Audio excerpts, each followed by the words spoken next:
Welcome aboard, everyone. Today we are going to talk about fenders. So thanks for watching, and don't forget to subscribe and hit the notification so you can follow along on other things that we talk about and our other adventures. That's right. So, like my shirt says, docking. It can be one of the more stressful parts of owning a boat. Quite frankly, everything seems to be smooth sailing until you get to a dock.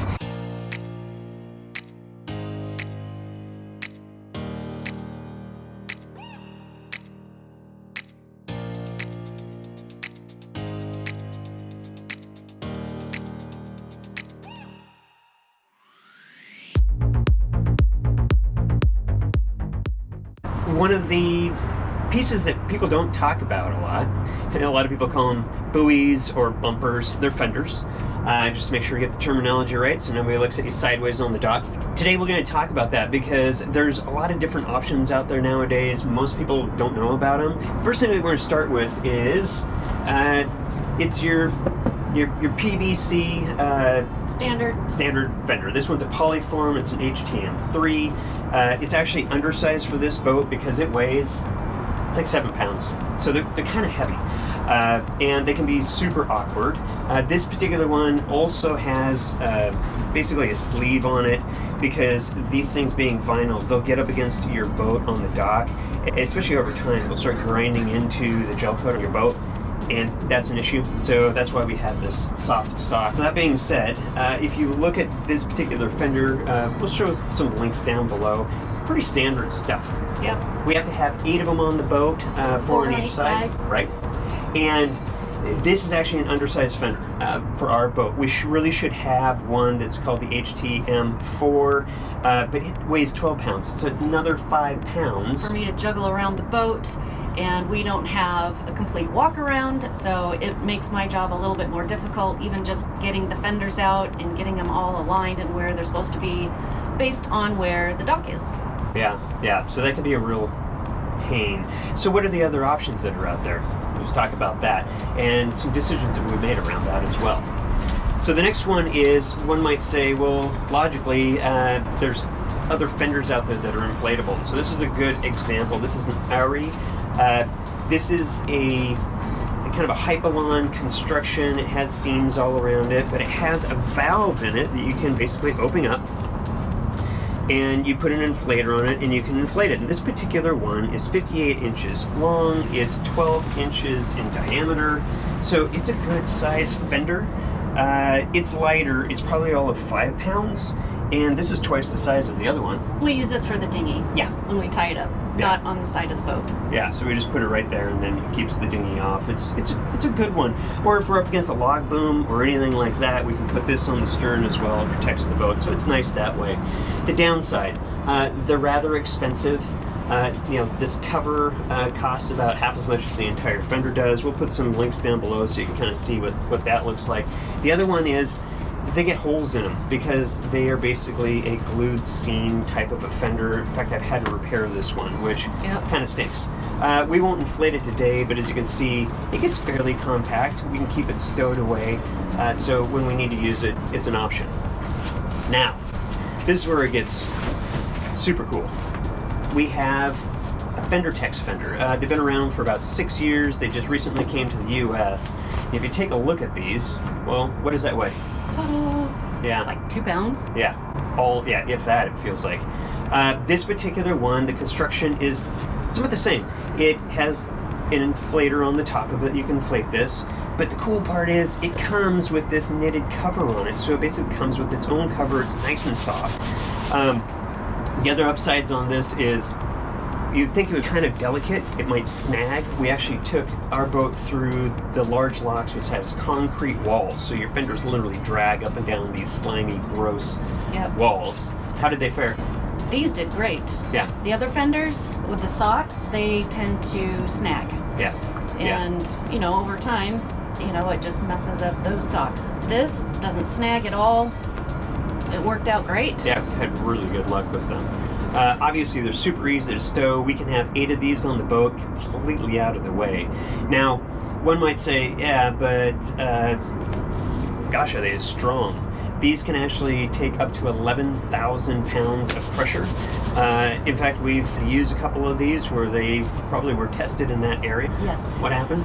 Yeah, it was a super windy day, and there was someone in our marina. He was coming in hot. There's everyone on the dock to help because the wind just ups the stress factor. It was a good 30-knot day. It was. Yeah, it was really, really gusty. Yeah. And so John took a couple of these to the boat that was docked next to him, just in case. And sure enough, we needed these, and he bounced off of them. The regular fenders that were on this guy's boat popped out.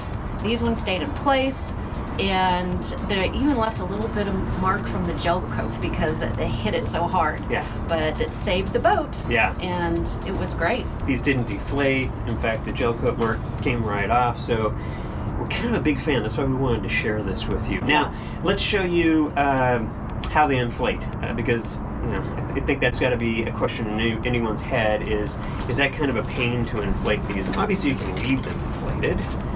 So here we go. Open this up.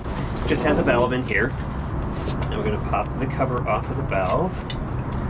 And then we will take our handy dandy inflator. This thing is awesome. It's a 120 inflator. Yeah. We use it for all of our toys and fenders.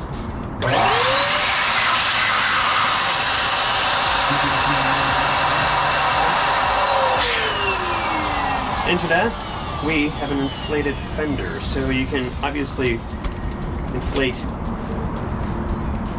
8 of these pretty darn quick. Yep. They inflate quick. Yeah. And they deflate quick too. Yeah. There's just a couple downsides. One, these are kind of expensive. They're about twice the price of the regular PVC fenders that, by the time you buy the socks for them and everything like that. So they're not cheap. The other thing that's been a downside is they are so light that when it gets really windy, these can actually blow up and away from the boat, so they can leave the boat exposed on the dock. We've had some friends that ended up buying these as well. They found if they put about a quart of water in the bottom of them, just give them a little bit of weight if it's going to be windy or if they're going to leave them on the dock for a long period of time, and then they don't pop up. That's pretty smart, but something that one would want to keep in mind. And then for deflating them, it's super easy. You just pop that valve back and fold them up. Put them away for the winter. Yeah. So you want to talk about the last thing that we've kind of found that makes the docking and fenders a little bit easier? Yeah. The other thing is this fender hanger by Folbe. I don't know. We'll put a link down below, and if you want to look it up. But it's made it really easy. Just snaps on the rail or on the cleat. And the best part is, because I got to monkey around the boat without the railing, and I get a little nervous sometimes, especially if the boat's rocking back and forth. It makes it super easy to adjust. It's got the teeth that lock down, so it's just whoosh. So when you come into a marina, sometimes you don't know exactly what the height of the dock is going to be, and so it makes it really easy and quick to go around the boat and adjust it. And one of my beefs with these, because there's a lot of different kind of solutions on the market. Unfortunately, we seem to have bought all of them, and they haven't worked real well. But like Carlin said, it fits. It works really well when you adjust and lock it. But a lot of them, they either don't lock well, or they lock so well they're hard to get off and have them run. But this one, you just pull forward, and it just runs down. It's as easy as that. And then you flip it back on the other side, and it locks. The other trick that we learned is if you tie a knot, you're not going to lose it either. Yeah, because that could be an once. embarrassing situation in a marina if you've got your fenders floating around in the water. Right, so that is a nice little add as well. And these things come in 7/8 rail as well as 1 inch and 1 1/4 inch. So we have them on our dinghy as well as on the boat. These have really been a godsend. They're not that expensive. Anything else? Let's go boating. Let's go boating. Yeah. So thanks a lot for watching. If you have any questions, put them down below, and we look forward to seeing you next time. Bye.